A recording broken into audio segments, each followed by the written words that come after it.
చిన్నప్పటి నుంచే కొంచెం ఆధ్యాత్మిక అంటే ఇష్టం. అంటే మా మదర్ వల్ల వచ్చింది. మా మదర్‌కి బాగా వెంకటరమణ స్వామి అంటే చాలా ఇష్టం. బాగా భక్తి అనమాట. అలా అంతా ఉండేది.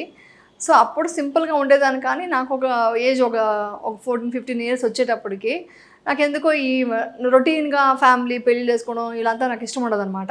అప్పుడెప్పుడు చెప్పేదాన్ని నేను. లేదు మమ్మీ నేను ఎక్కడ హృషికేశ్‌కెళ్తా, హిమాలయస్‌కెళ్తా అంటే తెలీదు. దారి తెలీదు, ఏం తెలీదు. నా మైండ్‌లోకి వచ్చే థాట్ చెప్తున్నా.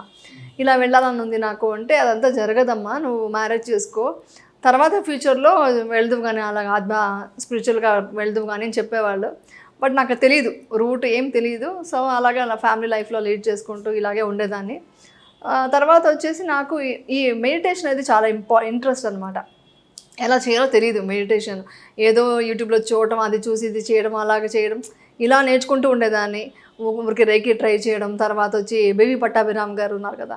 ఆయన దగ్గర హిప్నోసిస్ అని ఆయన చెప్తారనమాట. హిప్నోసిస్ అంటే ఏం లేదండి. జస్ట్ శాంతపరుచుకొని మనలో ఉన్న ఆ పెయిన్ తీసేయడం అంతే. అదంతా నేర్చుకునేదాన్ని కానీ ఏది చేసినా కూడా సర్ఫేస్ లెవెల్ అని తెలిసింది నాకు. అంటే మహావతార్ బాబాజీ ఉంది కదా! బుక్స్ చదివాను.